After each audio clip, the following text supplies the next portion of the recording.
Thanks for tuning in to the Proline Handicapping Show on the web. Coming up, the Jazz and Suns in Saturday's NBA, and Providence takes on Marquette in college hoops, as well as the Bears and Colts in Sunday's big game. But first, let's hear from our Proline panelists.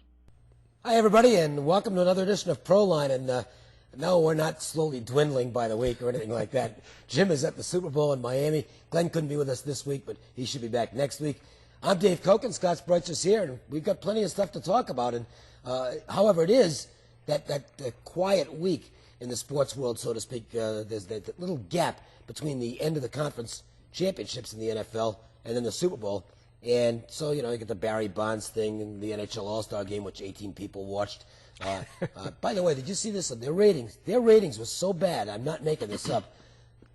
A rerun of Andy Griffith on TV Land had more viewership than the NHL All-Star game, and I'm not making that up. When you're on an unheard of network, that tends to happen, and when you do it midweek, that could also tend to happen. And in a brilliant move by the NHL, they have now extended their contract with that network for another 6 years. And not only that, but I turned on the game, being the sports junkie that I am, and the first 5 minutes it was horrible. It was a black screen. Oh, I didn't see that. Yeah, there were parts of the country that had nothing the first 5 minutes. Well, it was terrible. By the way, this isn't last man standing, as Dave just said, Glenn and Dave, Jim, but anyway, no, it was bad, and it's better off that we switch right to basketball. Absolutely, because there's some good stuff coming up in college basketball. Of course, those of us here in Las Vegas that root for the Rebels are enjoying the season immensely right now. But one of I think, the most fun events of the year, especially if you're a college basketball handicapper, Bracket Busters is just down the road. And you know what? Let's talk maybe about one team apiece that we think could kind of wake up people around the country that they're pretty good, and it could be a team that down the road might make some noise in the NCAA tournament. And I'll take a team from a conference that usually doesn't do much in the NCAA tournament, but they've got a team this year that could, and that's Austin Peay out of the Ohio Valley Conference. These guys are quick, and they're good, and they play both ends of the court. And the Ohio Valley Conference is one of those leagues that, as a rule, has had maybe one decent team. It's usually been Murray State over the years. And they've provided some anxious moments for somebody in the NCAA tournament. I think Austin Peay kind of fits that mold this year. The Governors, they're experienced. They're very hot right now, and of course they'll have to maintain that. But I think they could be one of those sleeper teams that jumps up in the first round as like a 13 seed and bites somebody. And they got the best chant, "Let's go Peay." Well, I know that. Remember when Fly Williams was there? That's right.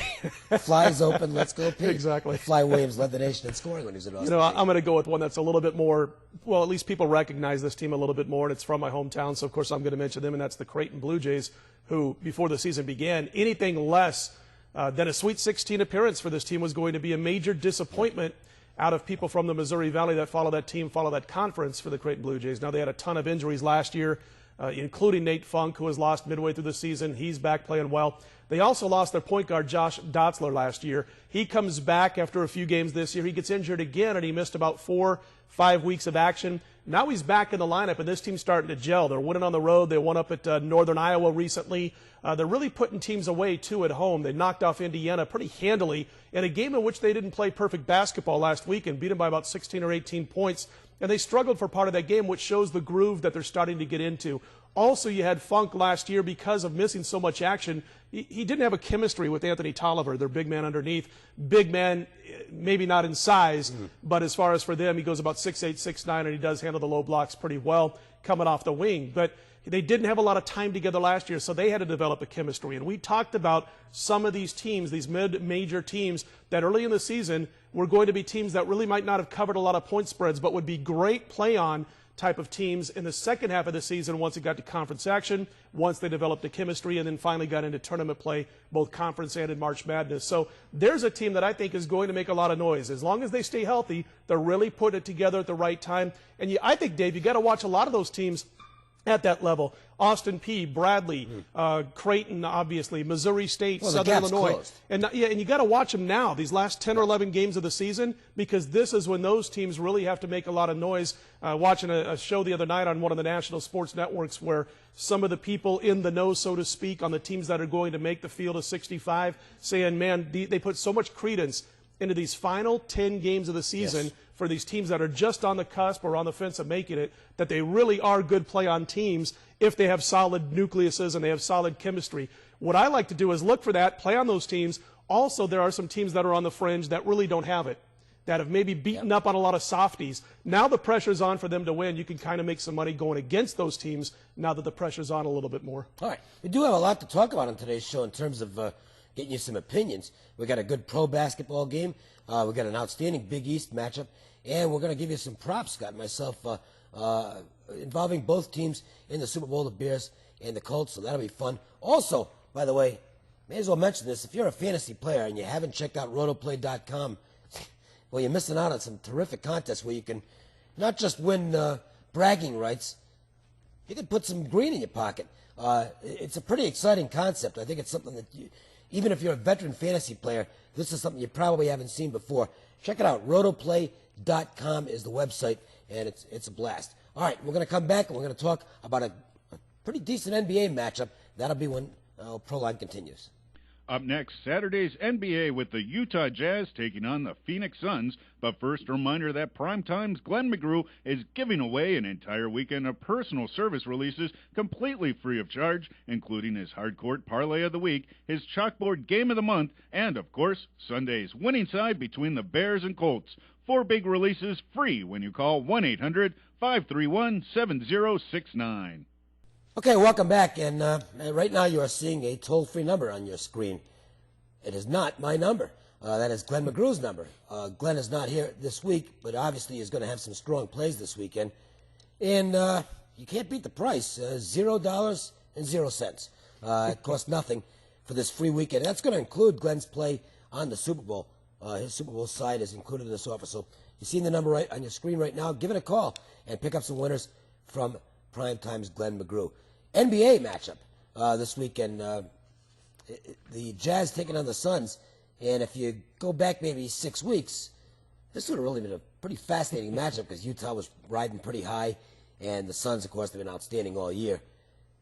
Not quite as electrifying now because the Jazz have fallen down somewhat. We don't really know at this point what the status of Carlos Boozer is going to be, so it's tough to actually make a play on this. But I hope Boozer's healthy.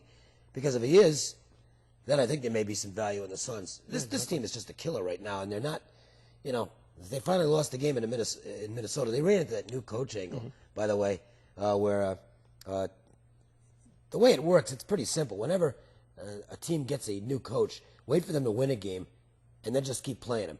And you may get 4 or 5 wins in a row. Sure. The most you can lose is 1.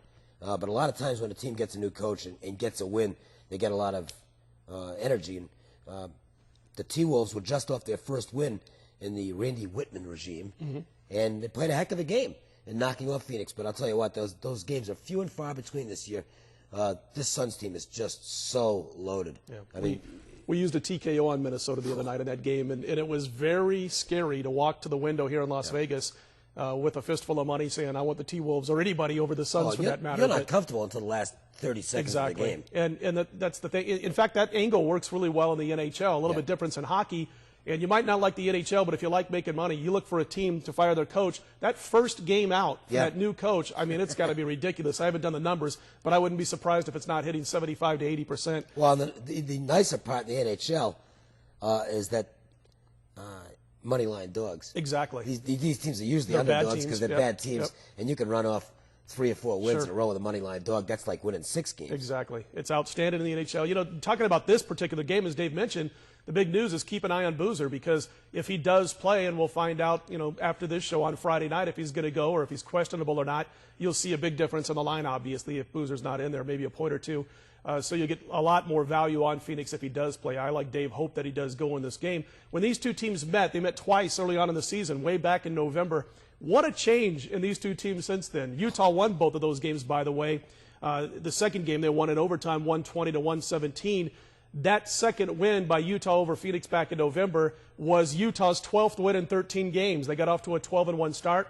It was Phoenix's 6th loss in 9 games. They were 3-6. And I remember all the talking heads talking about, the Suns team, they got to scrap this style that they're playing. It doesn't work anymore. Teams have caught up to them. Well, since then, they are 33-3 straight up, at least going into this week, with a couple of 15-game winning streaks. Meanwhile, the Utah Jazz are mediocre. They're a one game over 500 going into this week. I think that two things have happened to the Jazz. One is that Jerry Sloan's a great basketball coach. Excellent. And he found a way to take a kind of ordinary squad and get them out of the gate. As he does so much. Because they were so well prepared. The other thing that's happened is I think Kirilenko's becoming a bit of a liability in this team. I mean, he's their go-to guy on paper, but not on the court. Right. And the team doesn't work the offense through him anymore. He goes possessions without touches sometimes. Boozer's become the guy on that team. And, while they've gotten some really nice contributions from guys like Millsap, Paul Millsap's a nice player. Sure. They need Kirilenko performing at a lot better level than he is right now to be a force. I don't think it's going to happen. I think they have to find a way to move him at this point because he's clearly unhappy in Utah. And you can't have a sulking superstar if you want to be a good team in the NBA. Sure. Right now, that division's a mess, and Utah is just not playing very well. And he always seems like every other time down court, he's got some kind of nagging injury. Oh, I know, yeah. It just drives you crazy. But, the one thing also that happened to the Phoenix Suns on the streak that they've gone 33-3 on, I got to tell you, folks, I was at a lot of those Las Vegas Summer League games down at the near the Thomas and Mack Center in Las Vegas back in July. And I got to see the Phoenix Suns, new guys and guys who have been around who don't get a lot of playing time during the season. They were one of the entries in the Las Vegas Summer League, and I got to see him play a couple of times. And I got to tell you, Amari Stoudemire, I was worried about this guy because he was horrible. And not that he was making mistakes, but the injuries that he had, it was one of two things. He was either incredibly rusty or he didn't have it anymore, and he was slowed down by this injury and was never going to recover. Fortunately for us who like to watch the NBA, he's great. He was very rusty. Yep. And he wasn't doing anything bad. It was taking him everything he could do to get to double digits in scoring that first 3 or 4 weeks of the season. When they went on this run, all of a sudden it was double-double every night for Amari Stoudemire. And Steve Nash was getting the ball. These guys like each other. They like the style they're playing. They're dishing the ball. You never see anybody being selfish on this team. Everybody gets their looks, their touches, and their shots off without having to fight for it. That's a great job of distribution by Nash. Is this Barbosa? Oh, he's incredible.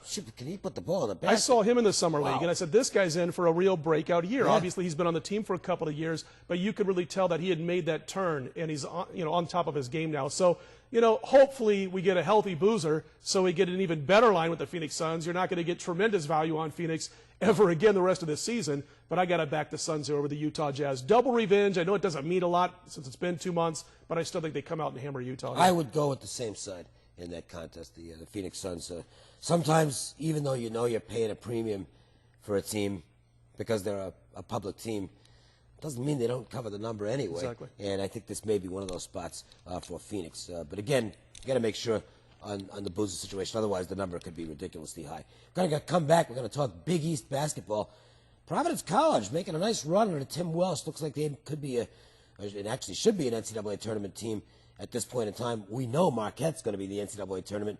That's a matchup that it's worth dissecting. We'll do that next when Proline continues. Coming up, Big East basketball between Providence and Marquette. But first, we'll hear from Smokin' Dave Koken, who was just named Nevada's Sportscaster of the Year for 2006 and has a strong package available this Saturday. All right, now the number you're looking at on the screen actually belongs to me. And I think there's a pretty good reason to call it. Just talk about loaded on this Saturday schedule. This is a very attractive college basketball schedule. I came up with 3 really big games. 3 conference games of the year, and they're all at my Solid Gold Club, which is at that number, 1-900-835-9898 is that phone number. In addition to the 3 conference games of the year, not going to ignore the big game that's being played on Sunday in pro football, and you're going to get my side in that game as well with the password that I'm going to use on the message that you'll receive involving these 3 conference games of the year. So to put that in easy-to-understand English, which I think I just didn't. You make the call to 1-900-835-9898 or go to the website, which you're on right now, and get my Solid Gold package. $25, 3 huge games, conference games of the year, plus the password to receive my Super Bowl side at no cost whatsoever. It's a good offer. I did hit a rough spot last Saturday in college basketball, but, I had to have one of those days at some point. I'd been on a really awesome run, and it's pretty much straightened out since then, so we're doing okay again, and expect to have a really good card with this Saturday lineup. Take advantage of it. All right, we're going to talk about a game between my ex-hometown team, I am a native of Providence, Rhode Island, and the Friars will be at Marquette facing this very tough squad and extremely well-coached team. Tom Crean does a great job with them, and a little sweet revenge, maybe, for Marquette in this game. The thing is, and I think Marquette's the right side in this game, but boy, I mean, it's a little bit scary to play these revenge games because the odds maker sticks it right into the number. That's, sometimes if you look at analysis, read the different forums and things like that, and look at the write-ups on games, you'll see guys talking about revenge all the time. Mm-hmm. When you're trying to beat the number, you have to find factors that are not readily apparent, okay? You can use it to support what you like, but if that's the key to your rationale, it ain't going to work, okay? Because the odds maker factors that stuff into the line. And Marquette is about 2 points heavier than they actually should be here, just in terms of power ratings, because of the revenge. But that doesn't mean they can't get the number. Mm-hmm. And I don't think Providence is much of a traveling team. They never really have been under Tim Welsh. And I do think Marquette is going to try and pay him back for what was a kind of an ugly loss at Providence. The Friars really nailed him in that game. So it's one of those spots where, the value in the point spread is with Providence. Mm-hmm. But the situation does favor Marquette. And those, to me, are games where I'll give you a lean, but it's not a game I'm going to get involved and make a heavy play in. Well, that's how I kind of wrote up my notes for this particular basketball game was you want to play Marquette in this situation. You can't go nuts with it if you do because of everything you just said about revenge. If you want to play revenge, you can't really do it anymore blindly like you used to 15 years ago. What you got to do is probably look for low-level teams as far as the public eye is concerned. You don't want to go on teams like Marquette or conferences like the Big East and blindly play revenge. You can probably get about as high as maybe the Horizon League, and the reason I bring that up is last weekend Butler was playing UIC, and UIC had whipped Butler earlier in the season, and they didn't really add a lot to Butler because they're still not a public team, even though they're a top 20 basketball squad right now. And you saw them come out and just punk UIC by 26, laying about 15. So there was a legitimate number on that game. But you're only going to find legitimate numbers and revenge spots on some of the lower level or the mid-level conferences. Not these big games like this. You're going to have to lay a premium when it comes to revenge with teams like Marquette. Here's what I think you need to look for because revenge is a factor in games. Look to see how the first game went. Mm-hmm. Now, you can have situations where teams had a big lead and blew it, and they're the better team, but just let something get away. An example, a game I used earlier this week was a revenge spot where the better team, had a 20-point lead on the road in the first meeting and blew the game, lost it outright. Well, I know that regardless of what happens in the result the second time around, I know I'm going to get a big effort out of that team. Sure. And that's really, as much as anything in handicapping any sport, one of the key things you want to look for is when you can isolate situations where you figure to get a supreme effort out of a team. That's a team that has a good chance. No such thing as automatic, but they've got a good chance to play above their normal level of expectation. At the same time, you want to find situations where a team may be in a situation where they could be a little relaxed and play at a level below their level of expectation. You have to assume that the line's right most of the time and not get into these situations where there's a wrong number posted on these games. Most of the time, that's not the case. The number's pretty good. These guys are sharp. Kenny White knows what he's doing when it comes to putting together a number, and so do those guys in faraway places. So that's where you have to look for value. And I think in this game, there's maybe a little extra value on the revenge side because Marquette has an outstanding program, and for them, a rare loss is going to ensure some kind of a payback mode. Yeah, they'll be focused, no doubt about it. The problem, though, is, like you said, it's a big conference, a marquee type of league, and the odds maker and puts it in. Marquette's a public team. Yep. When you look at that game that they played before, Curry didn't even play for Providence, so you got to factor that into it also. And by the way, Sherrod Curry, who had missed 2 or 3 games because of a violation of team rules, Marquette was one of those. The team still played very well. He's made everybody, well, put it this way, they have not missed McGrath since he left last year because of the backcourt they have now. When I do go against the Marquette squad, I almost called them the Marquette Warriors. When I do go against Marquette, I wish you would, actually. I'd like to see them go back to that. Politically correctness at that school was a mistake. It was ridiculous. That nickname. When I look at that game and I think about playing them here, I look at time of possession in football, and you can almost equate shots advantages in basketball sometimes to almost a time of possession type of tool from football. And what I mean by that is if you look at the first matchup, Marquette went on a 2-game streak where they couldn't hit the broadside of a barn. And they had 61 field goal attempts in that game to Providence, who had 48. So they had 13 more field goal attempts. They had a lot more shots. They made 5 fewer field goals in that game. And then the next time out, Marquette, still in that funk. In fact, their backcourt in that game went 9 for 30 against Syracuse. The next time out, they lost those games back-to-back. Since then, they're a perfect 6-0. They've had 6 days to get ready for this revenge spot. The caveat that I mentioned, though, is Curry missed the first game. Providence still found a way to win, easily, by the way. And also, if you look at that first matchup, they dominated on the glass, 43-31. Now, normally teams that give Marquette trouble, and by the way, we had Seton Hall a couple of weeks ago getting 15 from Marquette. Lucky win, maybe, I guess, as they only lost by 13, and the line got down to 13.5. But we got the cover. The reason we took Seton Hall in that spot, teams that give Marquette a lot of problems are teams that are big inside. They pound it inside. They got a guy on the wing. They got a couple of guys underneath who can really be physical. Teams that don't give, or I should say teams that give Marquette problems are the teams with the quick backcourts. The teams that are slow plotting inside don't normally give Marquette problems. And that's why we took Seton Hall in that game, because they're a mirror of Marquette, even though they're not as good or as athletic as this squad, and they were able to hang that number, Seton Hall. Well, here's a Providence team that's also quick, a lot quicker than they're given credit for with Curry, so you got to be careful. I lean towards Marquette, but I agree with Dave that I think this line might be inflated a little bit too much. All right, when we come back, it is time to turn our attention to the big game in Miami, the 41st time they're going to be playing this baby. Will this be the first year ever that they get an overtime? That's one of the props that's out there. Not one of the ones I'm getting involved in, but I can tell you that if you think that this is the year that there'll be overtime, they'll give you a big 7-1. But, of course, you have to lay 10-1 if you don't. There's never been an overtime in 40 of these Super Bowls. Why is the line so low? But that's not one of the props I'm going to talk about. We're going to talk about specific team props or player props involving the Bears and the Colts, and give you hopefully some good indications as to some of these oddball plays that you might be able to win when we come back on Proline. Next up, we'll be breaking down the Chicago Bears, but first we'll hear from Smash Mouth handicapper Scott Spreitzer, who went 4-1 with last week's countdown, including his Mountain West Game of the Year with BYU, and has a triple header of winners available this Saturday.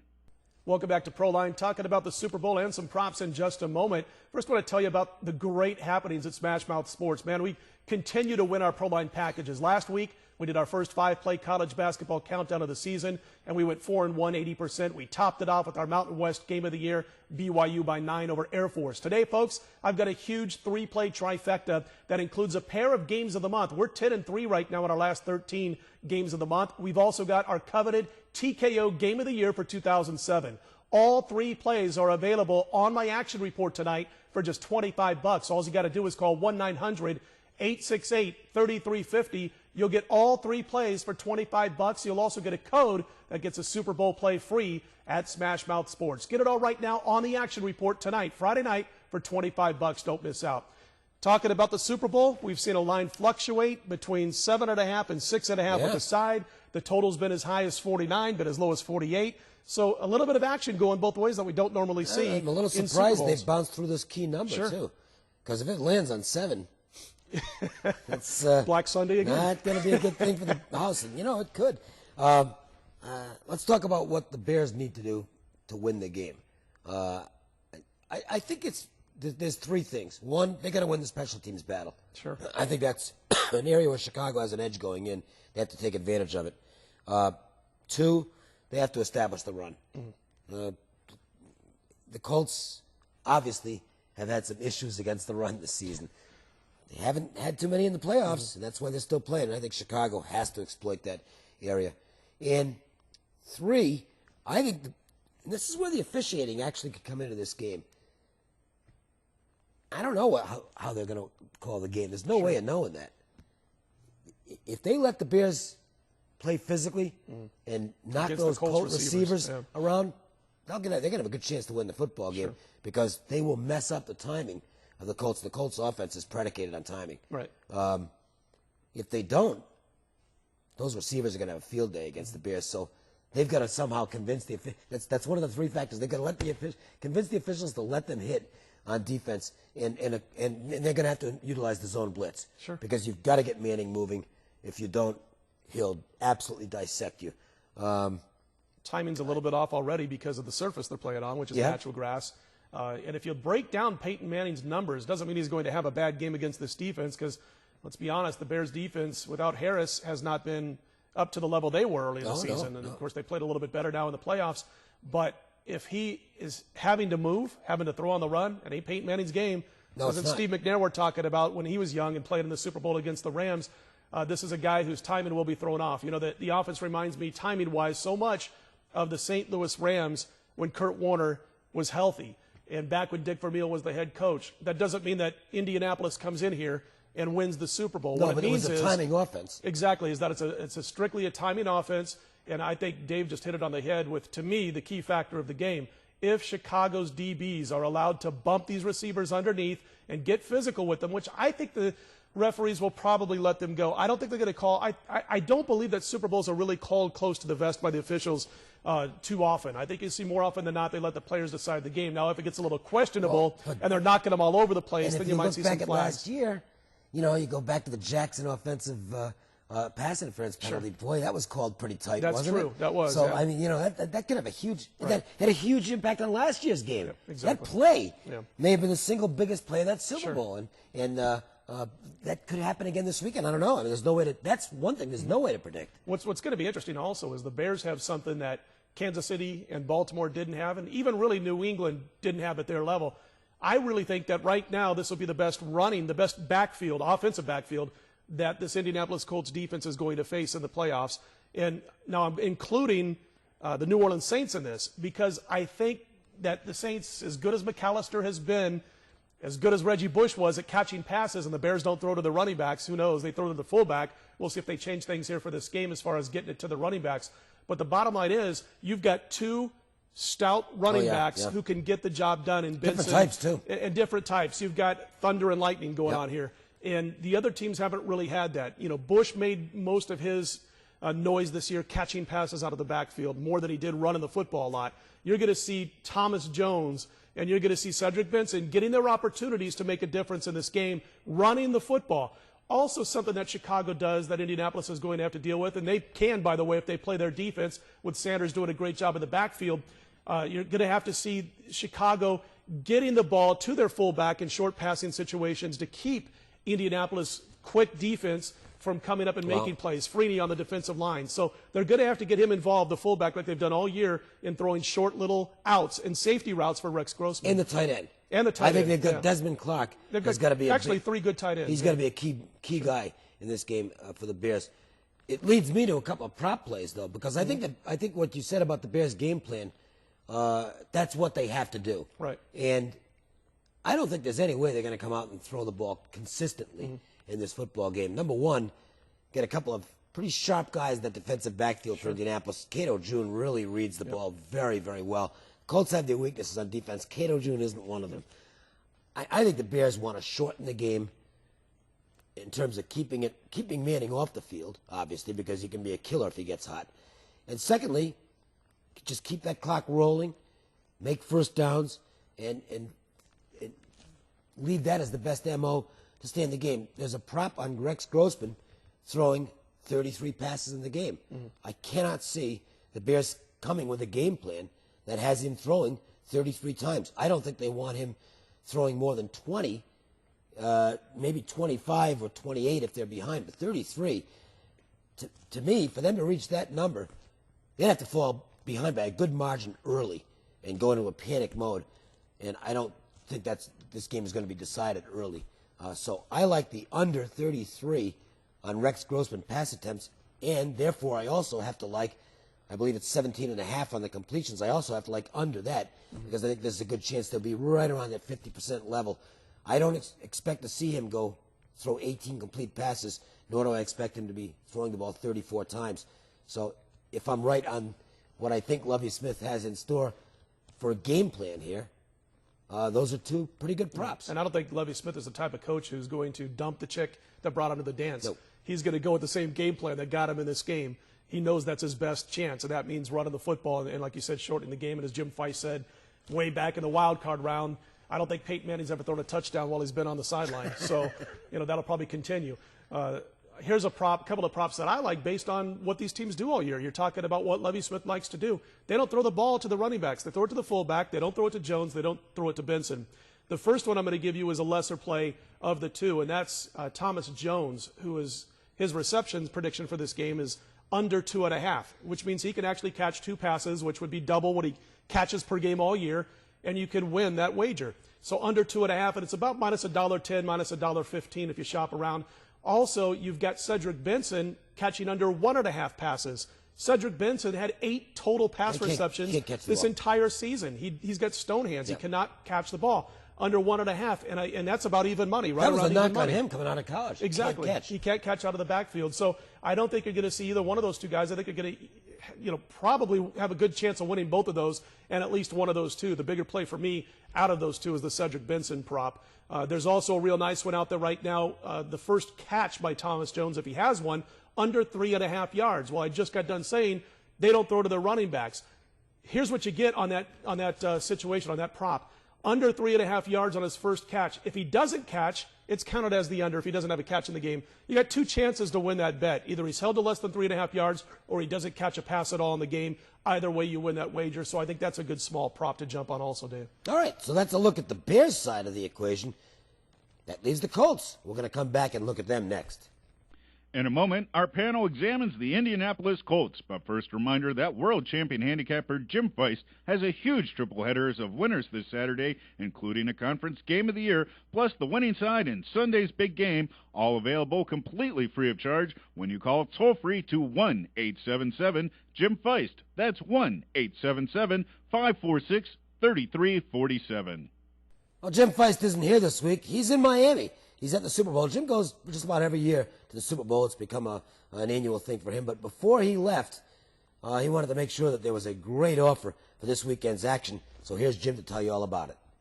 Thanks, Dave. It's the biggest weekend of the year, and start the weekend off with 3 big winners right now in college basketball. That's right. And that includes a Game of the Year winner as well. Then end the pro football season on top with my winning selection in the Super Bowl. I'm going to be in Miami. This game is going to win, and you're going to win too when you make the phone call. 1-877-JIM-FEIST, 1-877-546-3347. It's guaranteed to win, or the next 7 days of Inner Circle releases are absolutely free in all sports.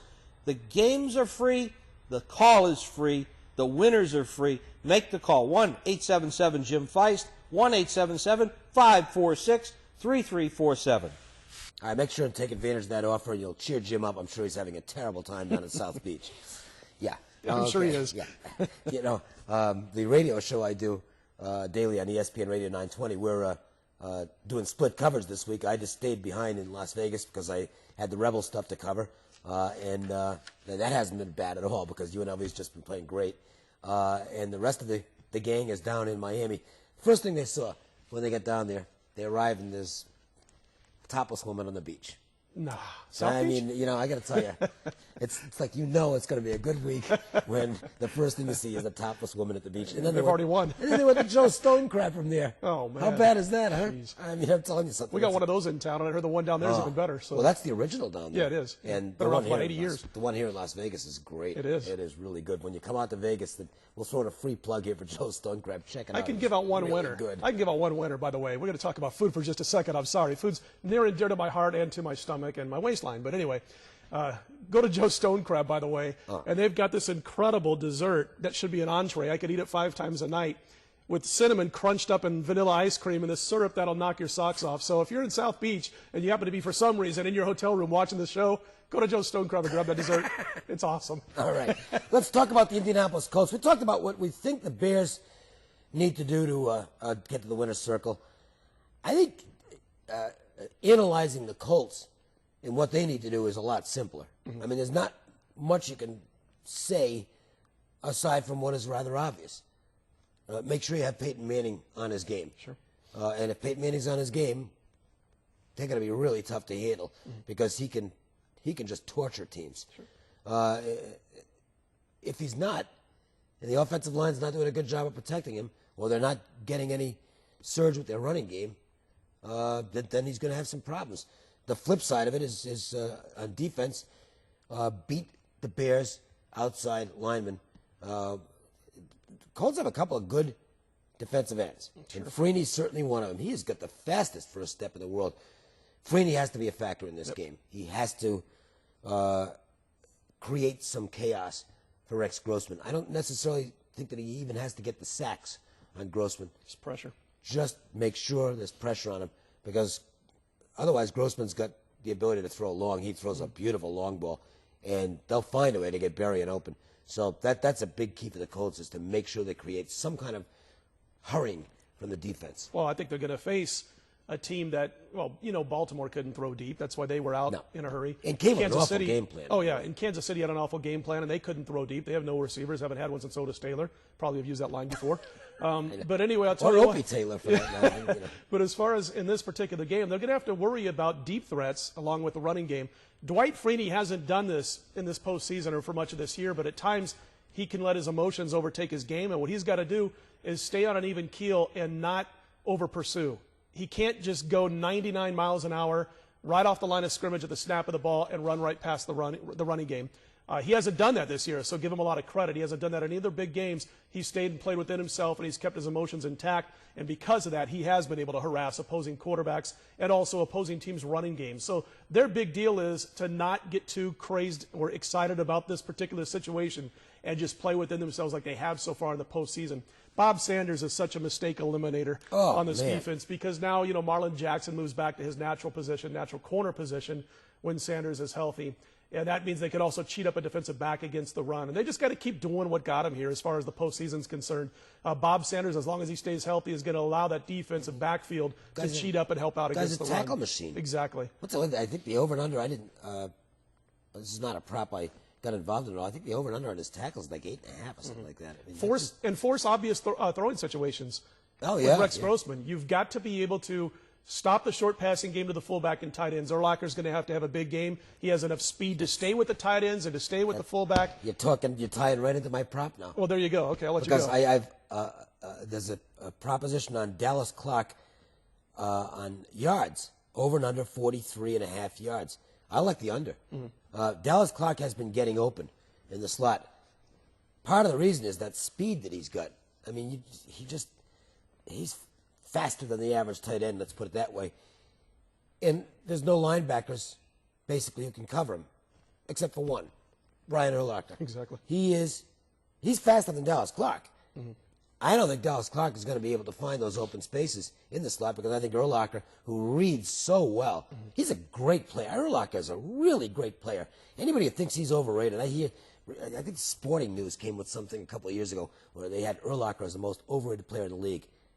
You guys don't know what you're talking about. Stick to bikini shoots. I'm telling you, it was a stupid thing to say. Urlacher is not overrated in any sense. Not only is he physically gifted, he is also one of the best readers that I've seen in the NFL. He makes great changes, and that's going to be one of the fun things in this game is watching Manning's changes at the line of scrimmage and watching what Urlacher and Connors do, and then vice versa. This could be very interesting, and it may slow down that click that Indianapolis runs. In any event, I think Urlacher is going to be able to regularly spot when Dallas Clark is the intended target, and he is not going to let him get open. He'll drop back into pass coverage. And although he's had a great run for the Colts, I don't see Dallas Clark having a good game here. I think under 43.5, the way to go on that prop. I think Marvin Harrison needs to have a big game, by the way, also. And he's been okay so far in the postseason, but he's dropped a couple of passes that he normally brings down. And so he's going to have to really be on top of his game. I got a couple of props, by the way. Joe Adai, and folks have heard me on this show and on our Sirius satellite radio show talk about how I do believe Adai has a chance to be a great running back. I think he's a very good running back right now. I think he tiptoes a little bit too much in key situations at the line of scrimmage, especially early in the game. Watch the postseason thus far. First 3 games for Indianapolis, he's tiptoed a little bit in the first quarter. That's why they're going to Rhodes. Exactly. But there's a nice prop on Adai of his first carry. Will it be over or under 3.5 yards? Well, he generally runs in an obvious running situation early in the game, especially his first carry.